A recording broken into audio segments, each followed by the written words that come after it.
Ya, genial. Entonces te dejo con Paulo para que te va a presentar, ¿ok? Muchas gracias, Correcto, doctor. correcto, doctora. Entonces, ya para comenzar, buenas noches con todos, compañeros, a esta charla gratuita brindada por el Instituto de Genética Bárbara McClinton, colegas investigadores, estudiantes y público presente. Es un gusto dar la bienvenida a nuestra expositora del día de hoy, una joven investigadora comprometida con el avance de la biotecnología y la salud pública, la estudiante Milen Camila Paz Valcárcel, orgullosa alumna de la carrera de Biología con especialización en biotecnología de la Universidad Nacional Agraria La Molina. Milen ha demostrado una pasión por la investigación y el desarrollo de soluciones biotecnológicas, trabajando en el laboratorio de micología y biotecnología, y adquirió experiencia en el manejo de bioreactores. Actualmente, Milen realiza una pasantía en BHD Perú, Sanidad Animal, donde apoya al bienestar animal y diseña estrategias integrales de sanidad. Asimismo, colabora en proyectos de biomedicina y bioingeniería, contribuyendo con su creatividad, rigor y científico. Así pues, hoy nos apoya dictando la charla acerca del tema resistencia antimicrobiana, un desafío para la salud animal y humana. Buenas noches, señorita Milen. ¿Ya se encuentra lista? Buenas noches, muchas gracias, Pablo. Eh, bueno, en primer lugar, muchas gracias también a la doctora Michelle y al Instituto de Genética Bárbara Maguilca.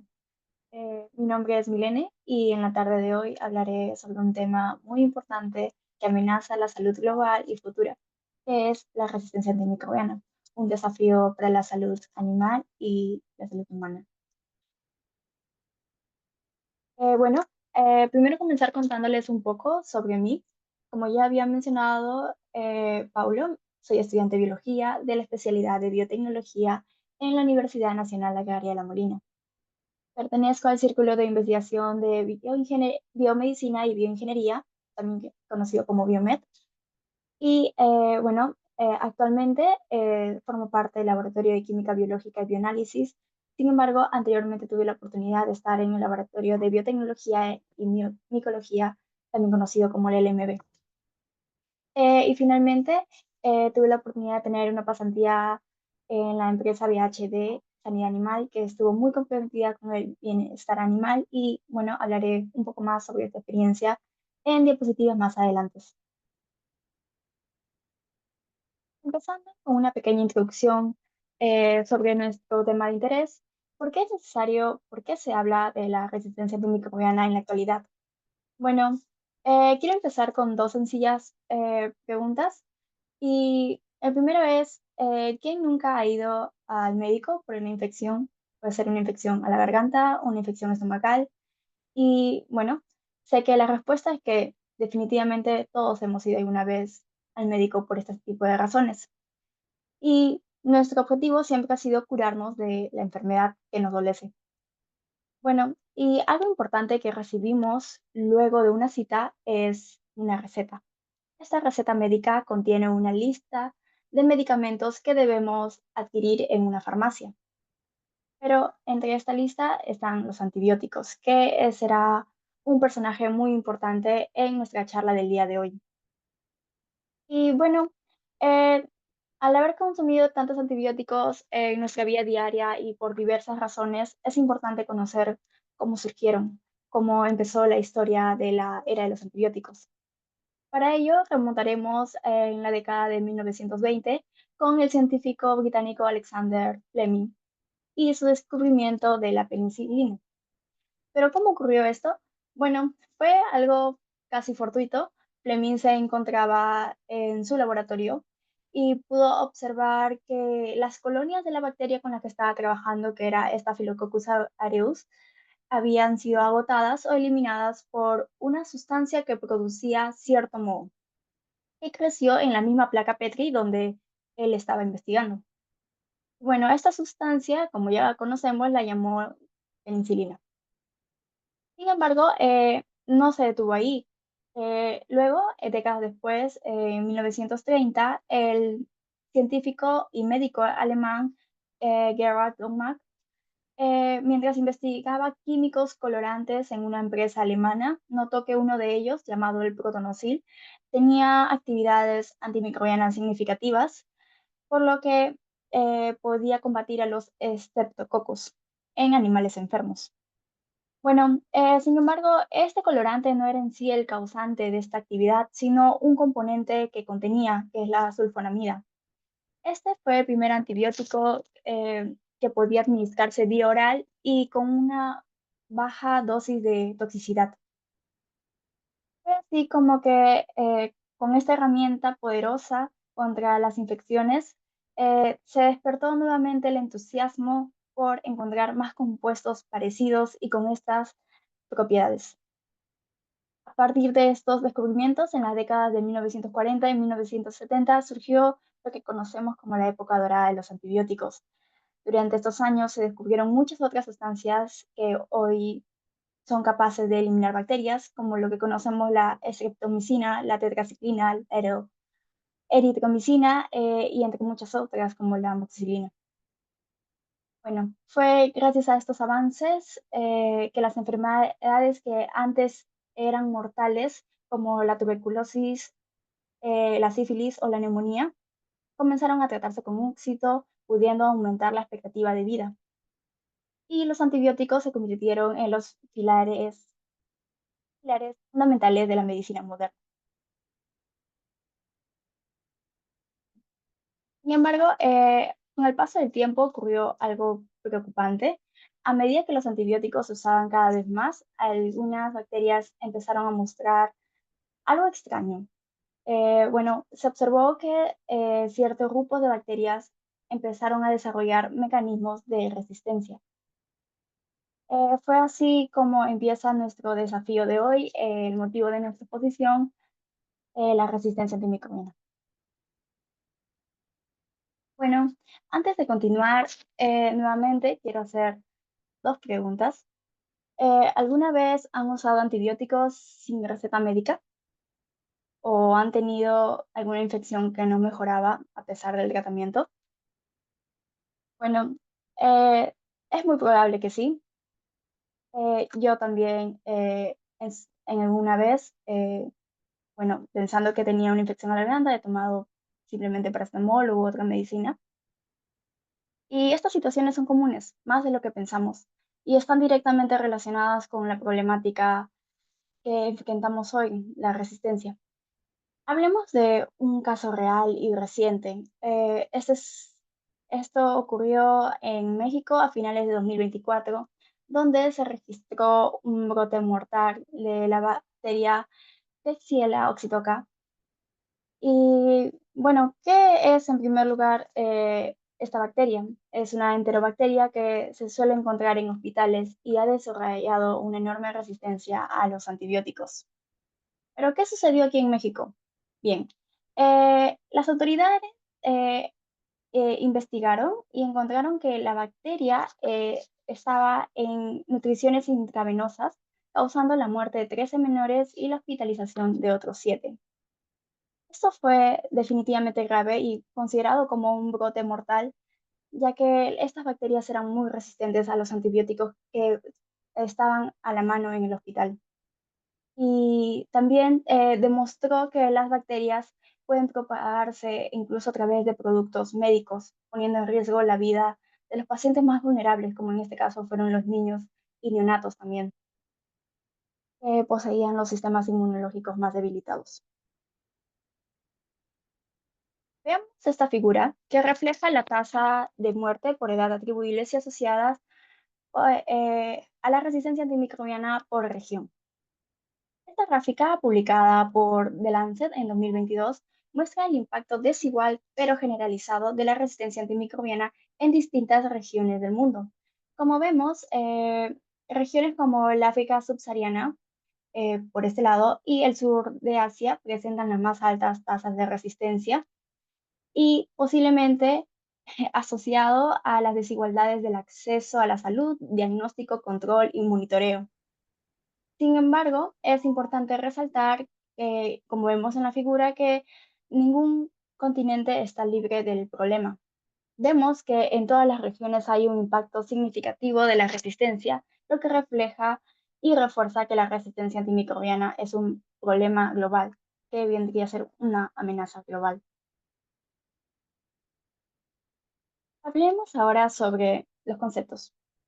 Empecemos definiendo qué son los antimicrobianos. Bueno, los antimicrobianos, como los antibióticos, antivíricos, antifúngicos y antiparasitarios, son medicamentos que se utilizan para prevenir y tratar enfermedades o infecciones, mejor dicho, en los seres humanos, animales y plantas. Es importante resaltar que también los antibióticos y en conjunto con los antifúngicos y los antiparasitarios, no solamente son para nosotros, sino que también son utilizados en animales, en la industria avícola, industria ganadera y también incluso en plantas.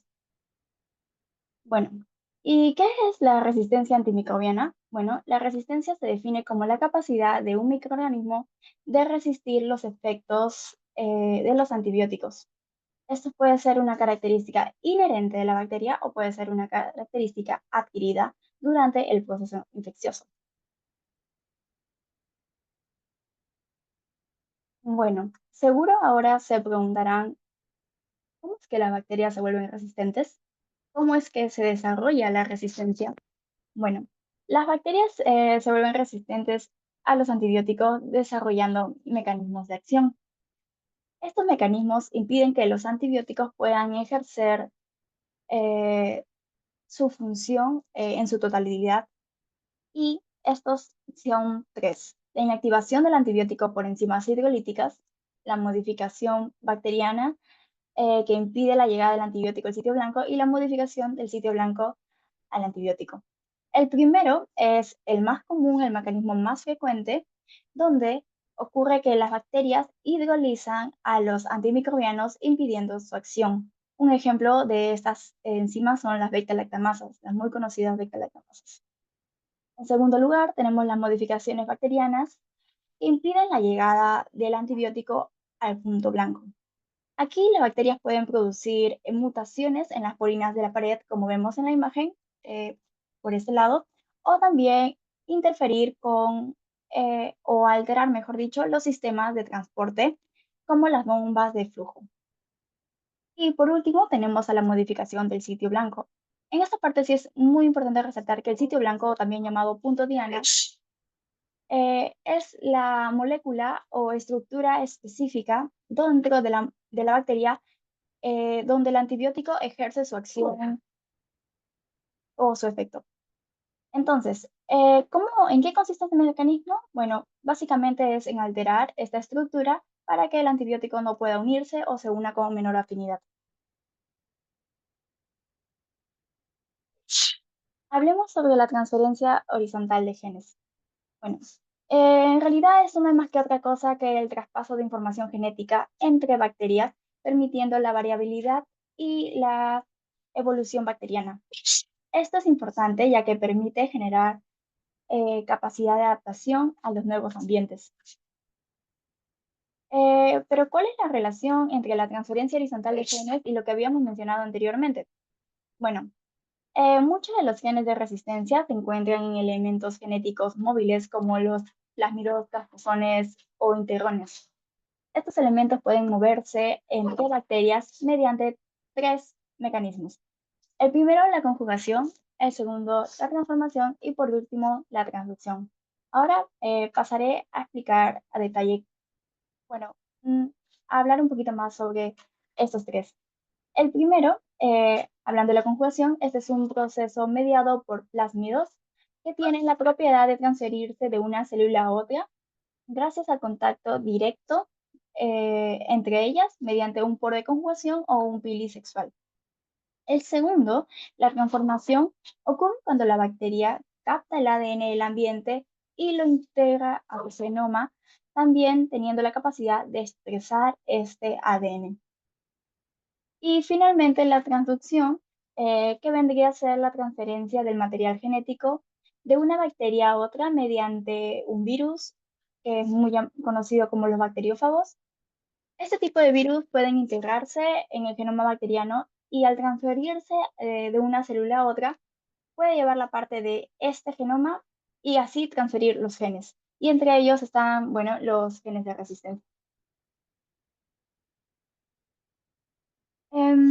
Ok, hablemos ahora cuál es la diferencia entre la resistencia natural y adquirida. Anteriormente habíamos mencionado de que la resistencia podría ser una característica inherente o una característica adquirida.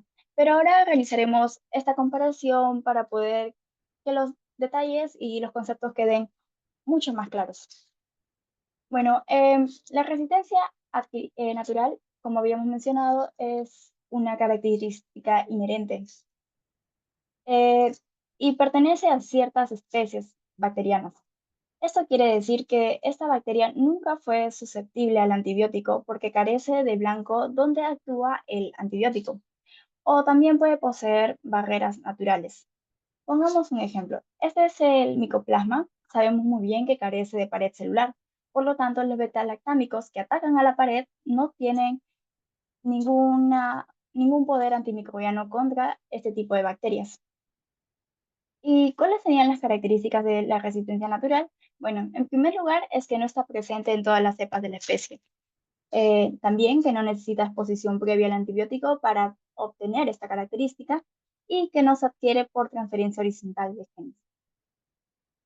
Bueno, y en contraste a la resistencia natural tenemos a la resistencia adquirida.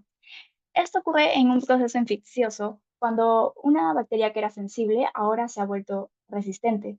Y sucede por dos razones. En primer lugar, las mutaciones espontáneas y en segundo lugar, las transferencias horizontales de genes. Como había mencionado, la transferencia horizontal de genes permite que cierta información genética que confiere la característica de resistencia pueda transferirse en diferentes grupos de bacterias. Y bueno, las características es que no está presente en todas las cepas, puede surgir tras la exposición a antibióticos y se disemina entre bacterias. Ok, y ahora sí pasamos al foco de esta charla, la resistencia antimicrobiana en la salud humana y animal. ¿Cómo es que estos dos se conectan? Empecemos hablando sobre el enfoque One Health. El enfoque One Health, o también en la traducción al español, Una Salud, es un enfoque integrador y unificador que tiene como objetivo equilibrar y optimizar de manera sostenible la salud de las personas, junto con la salud de los animales y el medio ambiente. También con el medio ambiente nos referimos a los ecosistemas.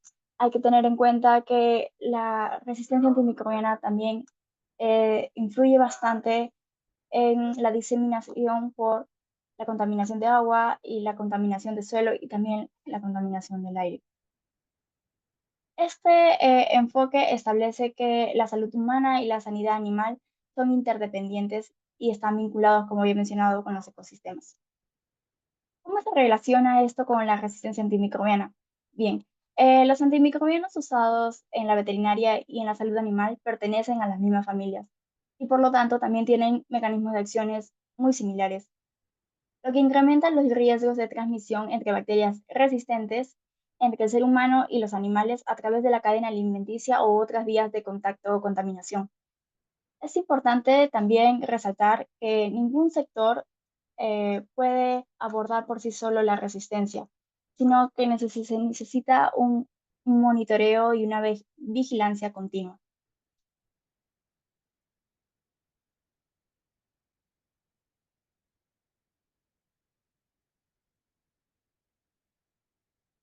Hablemos sobre los antimicrobianos en la producción animal. Existen cuatro tipos. Los terapéuticos, los metafilácticos, los profilácticos y los promotores de crecimiento. En primer lugar, el terapéutico son utilizados cuando una infección ya se ha instaurado de manera individual o colectiva. Aquí es donde se usan las dosis altas y necesarias para tratar la infección. En cambio, cuando se usa de manera metafiláctica, ocurre de esta manera. El tratamiento es solamente a- al grupo de animales cuando solo algunos muestran signos de enfermedad o signos clínicos que necesiten ser tratados. En cambio, el profiláctico es un método de prevención, es decir, que se dosifica o se provee mediante el alimento, el agua, a grupos de animales donde no presenten todavía signos de infección, pero que sí es común que haya. Es decir, para explicar esta parte mejor, en una granja que siempre sufre de micoplasma, que es muy recurrente, antes de sufrir una infección de micoplasma, los granjeros, los zootecnistas, prefieren proveer ya dosis antes que haya algún síntoma, porque es común que sea en invierno, donde es más común la propagación de esa bacteria, haya este tipo de infección. Y finalmente tenemos a los promotores de crecimiento. Aquí los antibióticos son proveídos en dosis muy bajas, las dosis subterapéuticas, para mejorar la conversión alimenticia y el crecimiento. Pero ¿cómo afecta esto a la resistencia? ¿Cómo afecta lo que habíamos mencionado de los antibióticos a la resistencia antimicrobiana? Bueno, afecta de tres formas y esas son las principales. La presión selectiva, la transferencia de bacterias resistentes al ser humano y el intercambio de genes de resistencia. La presión selectiva ocurre cuando se usan los antibióticos para tratar una infección y las bacterias sensibles mueren, mientras que las bacterias resistentes sobreviven, causando un aumento de la población. Este aumento de población es lo que genera y afecta la resistencia antimicrobiana. Bueno, en segundo lugar, tenemos a la transferencia de bacterias resistentes al ser humano. Ocurre mediante el consumo de alimentos contaminados, mal cocidos, el contacto directo con animales. Esto ocurre en los veterinarios, en los ganaderos y también en el medio ambiente a través de la diseminación por suelo, aire y agua. Y el intercambio de genes de resistencia, que ya habíamos mencionado anteriormente, la transferencia horizontal de genes, que puede ocurrir a través del intestino de animales, humanos y medio ambiente. Ok, este estudio evidencia la resistencia antimicrobiana en mercados tradicionales de Lima y está titulado como Presencia de Enterobacteriaceae y Escherichia coli multiresistente a antimicrobianos en carne adquiridos en mercados tradicionales en Lima. El objetivo aquí fue determinar la presencia de estas bacterias en tres muestras de carne diferente, vacuno, cerdo y pollo, y sus niveles de sensibilidad a los antimicrobianos.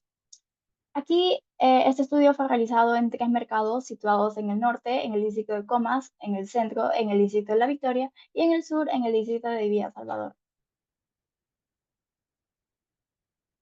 ¿Cuáles fueron los principales hallazgos? Bueno, se encontró que los niveles de resistencia fueron altos, sobre todo en los antibióticos usados muy frecuentemente en humanos. Volvamos a la figura, vemos aquí, no está del todo muy legible, pero sí se puede observar que en la carne de pollo, los más altos niveles de resistencia está dado por la ampicilina, el ciprofloxacino y la tetraciclina, junto con el Cotrimoxazole, que son los antibióticos mencionados aquí. También, como había mencionado, los niveles más altos de resistencia se presentan en carne de pollo. Bueno, si seguro es una pregunta que se estarán haciendo, ¿por qué la carne de pollo presenta los mayores niveles de resistencia? Pues bien, es que la industria avícola es muy intensiva en el Perú. Se sabe que 51 kilos anuales de consumo per cápita de carne de pollo son consumidos en el Perú y 81 kilos por persona en la ciudad de Lima, metropolitana. Estos fueron datos sobre el Ministerio Agrario y Riego, y de Riego de 2021. Esto es muy lógico, hay que verlo de esta manera. A mayor consumo se necesita mayor producción, necesitamos más pollo. Por lo tanto, para mantener esta alta producción se necesitan más antibióticos. Y esto es lo que conlleva el uso excesivo. Punto también sobre la falta de regulación sobre ciertos antimicrobianos que pueden conseguirse sin receta médica veterinaria en agroferreterías o en otros centros de distribución. Y hablemos ahora sobre un punto importante, el impacto actual del futuro de la resistencia antimicrobiana. Veamos esta figura. Tenemos por un lado las muertes asociadas, que está dado por las personas que murieron con una infección por bacterias resistentes, aunque la causa de muerte pudo haber sido otra, y las muertes atribuibles, donde directamente la resistencia antimicrobiana fue la causa directa. Este, esta gráfica revela que todos los grupos de edad, que en todos los grupos de edad hubo muertes de la resistencia antimicrobiana, y esto fue un aumento significativo en las últimas décadas, siendo los grupos más vulnerables los niños menores de 5 años y los adultos mayores. Esto se debe a que son los grupos que tienen un sistema inmune más debilitado y que no tienen las defensas necesarias como para contrarrestar bacterias multiresistentes. Ahora pasemos a hablar sobre el impacto económico de la resistencia antimicrobiana. Bueno, las consecuencias económicas son altas y crecientes tanto a nivel individual como para los sistemas de salud. Y estos se dividen en dos: los costos directos y los costos indirectos. Los costos directos incluyen los precios de los medicamentos, que, bueno, si se necesitan más antibióticos, obviamente van a ser más costosos. Y si los antibióticos dejan de funcionar y necesitamos otros más disponibles, también serán mucho más costosos. Hablemos también sobre las hospitalizaciones prolongadas. Las infecciones multiresistentes conllevan hospitalizaciones del doble o hasta el triple de tiempo necesario a comparación de una infección no resistente. Y finalmente, los tratamientos alternativos. Estos tratamientos se deben dar cuando los tratamientos comunes, cuando los antibióticos usados fallan, y suele llevar también complicaciones adicionales. Y bueno, también están los costos indirectos, que son igualmente significativos que los anteriores. La resistencia antimicrobiana puede causar pérdidas económicas a través de la reducción de la productividad laboral por enfermedades prolongadas, ausencias laborales y muertes prematuras. Y también afecta negativamente a la agricultura y ganadería, ya que estas industrias dependen bastante de los antibióticos para evitar la mortalidad de infecciones bacterianas. Y también al dejar de funcionar esta eficacia de los antibióticos, los ganaderos, los zootecnistas van a necesitar más dosis, antibióticos más fuertes, o también manejos o medidas de bioseguridad mucho más costosas, mucho más rigurosas. Y todo esto significa una mayor inversión. Hablemos ahora sobre lo que se está haciendo, cuáles son los planes y acciones que están llevando las organizaciones mundiales. Bueno, el primero es el Plan de Acción Mundial sobre la resistencia antimicrobiana, dado por la Organización Mundial de la Salud en el 2025 y respaldado por la Organización de las Naciones Unidas de la Alimentación y Agricultura y la Organización Mundial de la Sanidad Animal, la UA. Este plan establece 5 puntos estratégicos. El primero es mejorar la concienciación y la comprensión con respecto a la resistencia a los antibióticos. Mejor dicho, a los antimicrobianos. Antibióticos, solo un tipo. También, en segundo lugar, tenemos reforzar los conocimientos a través de la vigilancia y la investigación. En tercer lugar, reducir la incidencia de las infecciones. Y en cuarto lugar, utilizar de forma óptima y racional los agentes antimicrobianos. Y finalmente, y no menos importante, asegurar la inversión sostenible para combatir la resistencia a los antimicrobianos como nuevas vacunas, diagnósticos y terapias. Hablemos cómo se implementa. Bueno, el Plan Mundial se implementa en 4 maneras. Hablaremos sobre 4 formas. El primero son los planes de acciones nacionales. Cada país adopta este plan global de acuerdo a su realidad y desarrolla su propio plan en el marco de One Health. Este plan tiene que incluir metas, actividades concretas, instituciones responsables y fuentes de financiamiento para investigaciones que puedan solucionar esta problemática. También está el sistema GLASS, que es un sistema que proporciona un enfoque estandarizado para la recopilación, el análisis, la interpretación y el intercambio de datos entre países. De esta manera se puede apoyar a los sistemas nacionales de vigilancia de la resistencia. Y en tercer lugar, bueno, tenemos a la promoción del uso racional de antimicrobianos. Eh, la Organización Mundial de la Salud ha establecido una semana para la concienciación del uso racional. Y también tenemos, bueno, el fomento de la investigación e innovación, que es muy importante para poder reducir las consecuencias que más adelante tendremos llevar, que llevar a cabo. Ok, ¿por qué es importante buscar alternativas en la producción animal? Me enfoco en este punto porque la producción animal es una industria que utiliza una enorme cantidad de antibióticos que no son regulados. En ciertos países sí, en Europa, en Estados Unidos, esos antibióticos tienen una regulación muy estricta porque saben cuáles son las consecuencias, pero aquí en el Perú esta regulación no es del todo eficiente. Hablemos sobre el bienestar animal. ¿Por qué es tan importante? Eh, el bienestar animal es muy importante por una razón muy sencilla, y es que los animales sanos necesitan menos antibióticos. Una buena nutrición, espacio, manejo, bioseguridad son capaces de reducir el estrés en cantidades enormes y por eso también el riesgo a enfermedades infecciosas. El estrés, como conocemos, es la madre de todas las enfermedades. El tener pollos hacinados en jaulas o gallinas hacinadas en jaulas o cerdos sin las condiciones de limpieza necesaria les confiere una gran cantidad de estrés.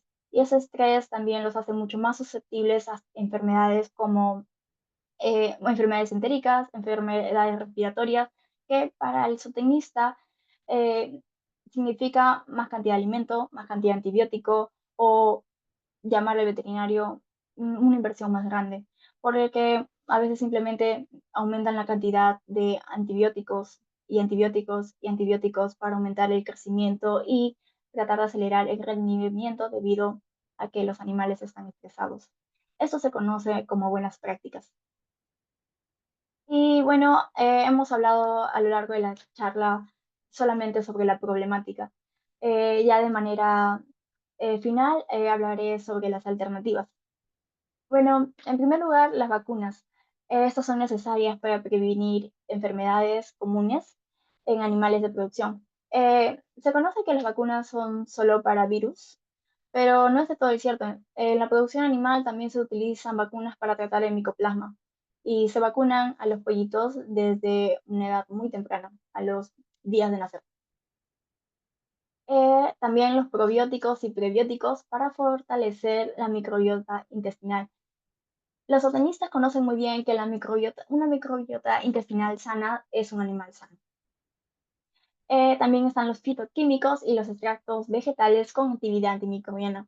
En este punto sí voy a explayarme un poquito. Mi círculo de investigación de biomedicina y bioingeniería, y junto con mis compañeros, estamos desarrollando un proyecto titulado como eh, Evaluación